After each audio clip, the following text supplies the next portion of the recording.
बिस्मिल्लाहिर्रहमानिर्रहीम। अस्सलाम वालेकुम डियर स्टूडेंट्स, आप देख रहे हैं mathematics learning with Abid Ali और मैं हूं आपका टीचर आबिद अली।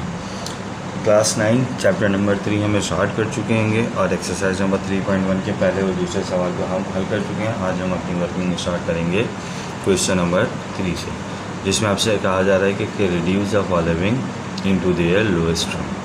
दिए गए नंबरों को इनकी लोएस्ट टर्म के अंदर रिड्यूस करें। लोएस्ट टर्म से क्या मुराद होगी, सबसे पहले तो हमें ये समझना होगा। लोएस्ट टर्म से मुराद ये होगी कि हम इन नंबरों को इतना हल कर दें कि ये मज़ीद हल होने के काबिल ना रहें। जब किसी नंबर को हम इतना हल कर देते हैं कि वो मज़ीद हल होने के काबिल नहीं होता, तो जो आखिर नंबर हमारे पास मौजूद होता है या आखिरी टर्म हमारे पास मौजूद होती है, उससे लोएस्ट टर्म या लोएस्ट फॉर्म कहा जाता है।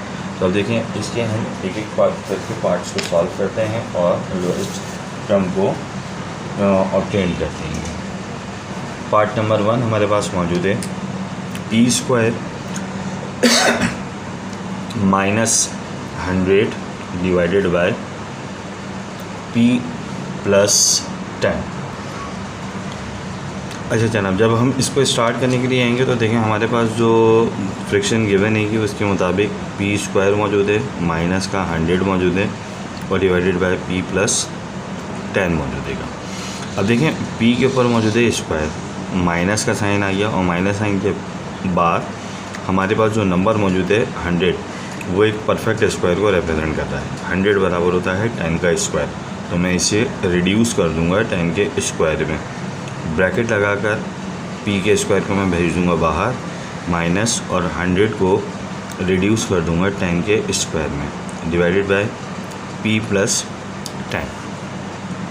अलजेब्रिक आइडेंटिटीज़ के अंदर हम एक अलजेब्रिक आइडेंटिटी को पढ़ते हैं जो कि कुछ इस तरह से लिखी जाती है, a² - b² बराबर a - b और a + b के। अलजेब्रिक आइडेंटिटी से मुराद अलजेब्रिक फार्मूला होता है, ठीक है जी। तो ये एक अलजेब्रिक फार्मूला हमारे पास मौजूद है। अब जब हम इसे अप्लाई करेंगे तो देखें फार्मूला अप्लाई करने का तरीक़ेकार ये होता है कि फार्मूले की जो साइड आपके पास मौजूद हो उसे छोड़ दें और दूसरी साइड लेकर आ जाएँ। आपके पास मौजूद है a² - b², इट्स मीन कि आपकी रिक्वायरमेंट है a - b और a + b। अब a क्या चीज़ होगी, ब्रैकेट के अंदर जो नंबर लिखा हुआ होगा वो कहलाएगा a, तो a की जगह आ जाएगा p - b की जगह पर 10।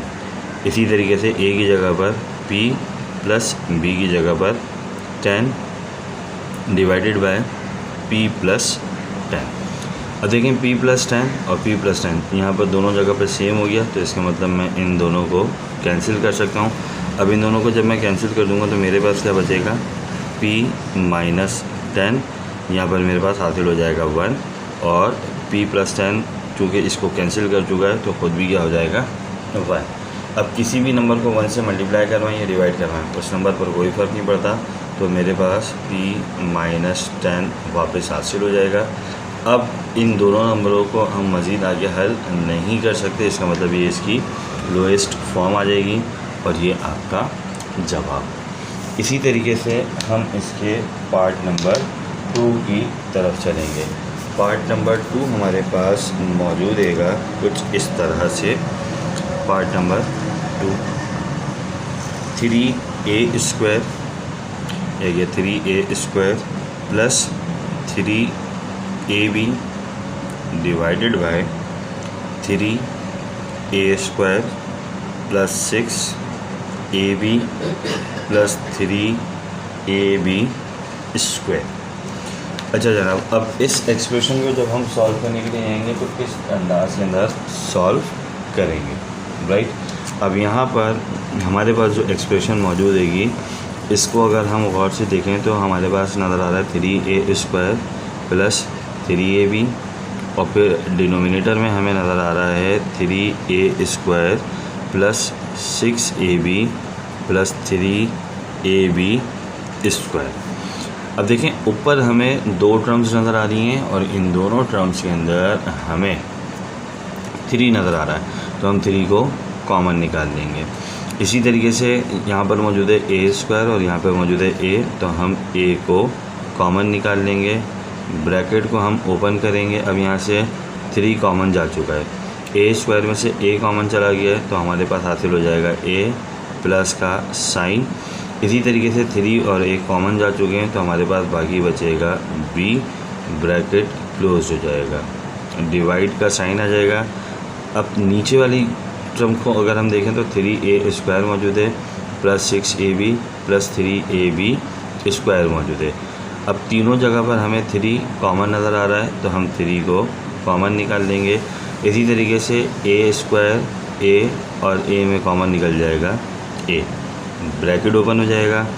3 कॉमन जा चुका है, a स्क्वायर में से a कॉमन चला गया है, तो एक बचेगा हमारे पास a प्लस 6 में से 3 कॉमन चला गया है, तो हमारे पास बचेगा 2, a कॉमन जा चुका है तो बचेगा b प्लस का साइन, 3 और a कॉमन जा चुके हैं तो हमारे पास बचेगा b स्क्वायर, और यहाँ पर हम अपने ब्रैकेट को कर देंगे क्लोज।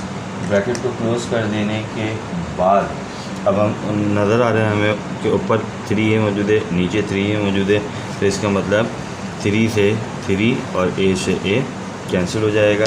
अब 3 से 3 और a से a कैंसिल होने के बाद हमारे पास न्यूमरेटर में क्या हासिल हो रहा है, न्यूमरेटर में हमारे पास हासिल हो रहा है a प्लस बी, और डिनोमिनेटर में हमारे पास हासिल हो रहा है a plus 2b plus b square. अब ये नंबर मज़ीद हल नहीं हो सकता, क्योंकि यहाँ पर एलसीएम को ब्रेक करके अगर हम किसी भी नंबर को कैंसिल करने की कोशिश करेंगे तो कोई भी नंबर कैंसिल नहीं होगा, लिहाजा ये हो गई इसकी लोएस्ट फॉर्म, जो कि हमारा जवाब है। देन अब हम इसके अगले पार्ट की तरफ चलेंगे। अगला पार्ट इसका मौजूद है पार्ट नंबर 3। पार्ट नंबर 3 में हमें कुछ इस तरह से एक एक्सप्रेशन गिवन है, a minus b upon a plus b, या a minus b upon a plus b. Exactly सवाल के अंदर जिस तरह से ब्रैकेट लगे हुए हैं, मैं यहाँ पर ब्रैकेट का भी इस्तेमाल कर देता हूँ। इसके बाद मौजूद है मल्टीप्लाई का साइन, और मल्टीप्लाई के साइन के बाद मौजूद है ए स्क्वायर प्लस का ए बी और divided by 2a square minus 2b square. Right, ये हमारे पास अलजेब्रिक एक्सप्रेशन मौजूद है जिसे एग्जैक्टली हमें सिंप्लीफाई करना है और इसे रिड्यूस करना है इसकी आखिरी टर्म तक। अब किस तरह से इसको हम रिड्यूस कर सकते हैं। सॉल्यूशन की हमने हेडिंग लगाई, सॉल्यूशन की हेडिंग लगाने के बाद हमारे पास पहला नंबर मौजूद है a minus b divided by a plus b, multiply a square plus a b divided by, यहाँ हमारे पास हासिल हो गया 2a square minus 2b square. अब देखें a minus b upon a plus b हमारे पास हासिल हो गया। a square plus a b में हम a को कॉमन निकालेंगे। जब a स्क्वायर और a में a कॉमन निकल जाएगा तो आपके पास पहली टर्म से बचेगा a प्लस का साइन आ जाएगा और बाकी बच गया b divided by 2a square minus 2b square में दोनों तरफ से कॉमन निकलेगा 2, तो हमारे पास हासिल हो जाएगा a square minus b square. अब देखें यहाँ पर हमें एक अलजेब्रिक फार्मूला एक्सपेंड होते हुए नज़र आ रहा है, जिसे हमने प्रीवियस यानी पहले पार्ट में इस्तेमाल किया था, और वो फार्मूला था a square minus b square, जो कि बराबर होता है a माइनस b और a प्लस b के। अब ये आ गया हमारे पास पहले a minus b upon a plus b multiply a bracket a plus b divided by 2, और फार्मूला एक्सपेंड करने के बाद ये हो जाएगा a माइनस b और a प्लस b। अब हम यहाँ पर देखेंगे कि कौन सी टर्म्स हमारे पास कैंसिल हो रही होंगी। अगर हम कैंसिलेशन के ऊपर जाएं तो हमें नज़र आ रहा है कि a माइनस बी हमारे पास यहाँ पे मौजूद है और a माइनस बी डिनोमिनेटर में मौजूद है, तो इसका मतलब a माइनस बी से a माइनस बी कैंसिल हो जाएगा। इसी तरीके से यहाँ पर हमारे पास मौजूद है a प्लस बी और ऊपर हमारे पास मौजूद है a प्लस बी, तो ए प्लस बी से ए प्लस बी कैंसिल हो गया। आपके पास ये पूरी टर्म कैंसिल हो गई। पूरी टर्म कैंसिल होने का मतलब यहाँ पर बचेगा 1 मल्टीप्लाई, यहाँ से हमारे पास हासिल हो जाएगा ए प्लस बी कैंसिल हो चुका है, divided by 2 bracket a minus b cancel हो गया, हमारे पास हासिल हो रहा है ए प्लस बी। अब इस पूरे फैक्टर को जब हम 1 से मल्टीप्लाई करवा देंगे तो इसके ऊपर कोई फ़र्क नहीं पड़ेगा, ए अपॉन 2 ब्रैकेट ए प्लस बी हमारे पास हासिल हो जाएगा और ये इस सवाल की लोएस्ट टर्म हो जाएगी। आई होप सो कि आपको बात समझ में आई होगी। इंशाल्लाह अगली वीडियो में आपके साथ मज़ीद सवालात के साथ हाजिर होंगे। देखते रहिए mathematics learning with Abid Ali. Channel को लाइक कीजिए, शेयर कीजिए, सब्सक्राइब कीजिए, कमेंट्स कीजिए। Thank you so much.